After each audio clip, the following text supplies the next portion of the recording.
দুর্নীতি দমন কমিশনের প্রধান কার্যালয়ের এনফোর্সমেন্ট ইউনিটের নির্দেশে আমরা এই সিলেটের ভোলাগঞ্জ এই সাদা পাথর এলাকায় একটা অভিযানে এসেছি। আমাদের অভিযোগ হচ্ছে যে এখানে কয়েকশো কোটি টাকার রাষ্ট্রীয় সম্পদ এই যে পাথর, এই পাথরগুলো বিগত কয়েক মাসে মানে এখান থেকে উঠিয়ে নিয়ে যাওয়া হয়েছে, এক কথায় আত্মসাৎ করা হয়েছে।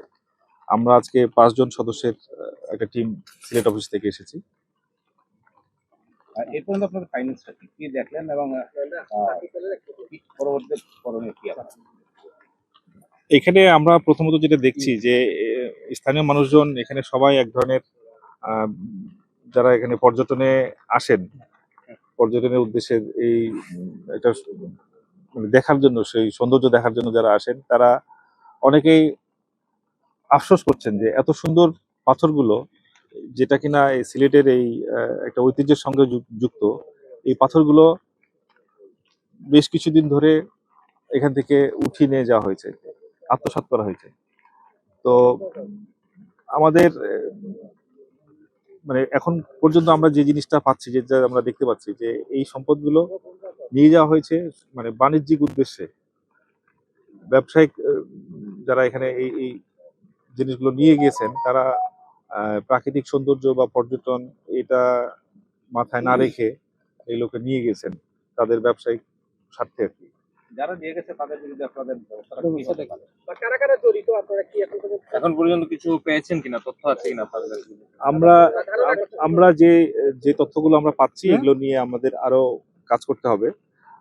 আমরা যেটা বুঝতে পারছি যে এই সাদা পাথর এলাকায় আসার আগে রাস্তার দুই পাশে অনেকগুলো এরকম পাথর ক্রাশার মেশিন আছে এবং এগুলো দৃশ্যমান অবস্থায় দেখা যাচ্ছে। বড় বড় পাথরগুলো ভেঙে টুকরো টুকরা করা হয়েছে যাতে এগুলো তারা মানে বিভিন্নভাবে পরিবহন করে দেশের বিভিন্ন জায়গায় বিক্রি করতে পারে বা ব্যবসা করতে পারে।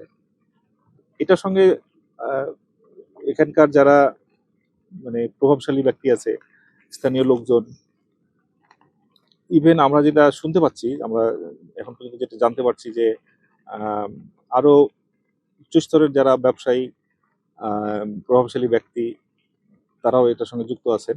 আমরা এটা নিয়ে আরো কাজ করব, আমরা এই তথ্যগুলো উদ্ঘাটন করার চেষ্টা করব এবং এগুলো বের করতে পারলে তখন আমরা খুব শীঘ্রই এটা নিয়ে আমাদের আইনগত ব্যবস্থা নেব। দেখলেন পথের পাশে পাথর ভেঙে ফেলা হচ্ছে, এক্ষেত্রে আপনারা যেহেতু অভিযানে বের হয়েছেন ওই জায়গাগুলো কি আপনারা আজকে অভিযানে করা হবে এবং ব্যবস্থা নেবেন? কারণ কিছু দুদক যেখানেই আসে সেখানেই কিন্তু একটা আমরা দেখি যে মামলা হয় বা যে কোনো ধরনের ব্যবস্থা নেওয়া হয়, সেই ধরনের ব্যবস্থা নেওয়ার কোনো আজকে আমাদের যে অ্যাসাইনমেন্ট সেটা হচ্ছে যে এটার সঙ্গে কারা কারা জড়িত থাকতে পারে সেগুলোর মানে ফাইন্ড আউট করা আর কি।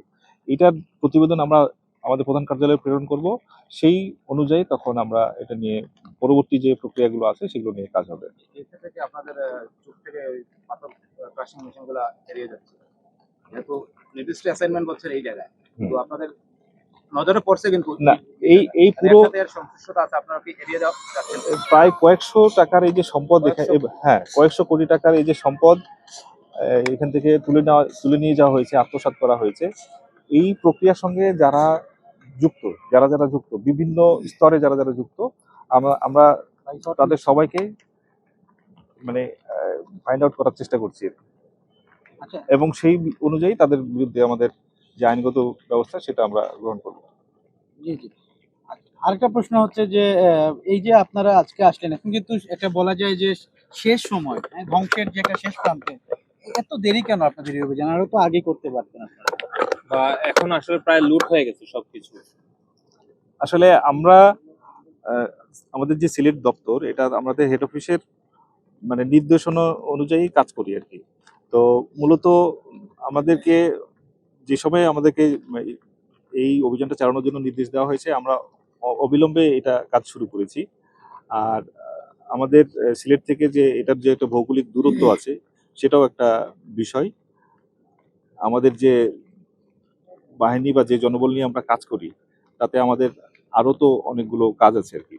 আমরা যে জনবল নিয়ে কাজ করছি এটা এই লিমিটেশনস এর মধ্যে দিয়ে আমাদেরকে কাজ করতে হচ্ছে।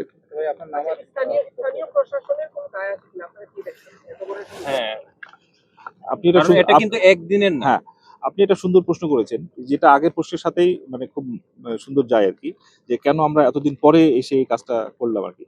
তো এটা মূলত স্থানীয় প্রশাসনের আহ, কাছ থেকে তো মানে ভৌগোলিকভাবে খুবই কাছে, যেটা আমাদের অফিস থেকে কিন্তু ভৌগোলিকভাবে অনেক দূরে আর কি। সুতরাং স্থানীয় প্রশাসন কে আরো সতর্ক থাকা প্রয়োজন ছিল আর কি, বা এখানে আরো অন্যান্য যারা যেসব আহ, মানে ডিপার্টমেন্ট গুলো এটার সঙ্গে যুক্ত, যেমন খনিজ সম্পদ উন্নয়ন ব্যুরো বা অন্যান্য যে ডিপার্টমেন্ট গুলো এটার সঙ্গে যুক্ত, তাদের ভূমিকা ছিল বলে আমি মনে করি। আহ, আমরা আমাদের অংশটুকু করার স্থানীয় চেষ্টা করি। প্রশাসন কি আসলে ব্যর্থতার পরিচয় দিয়েছে এটা বলতে চাচ্ছি?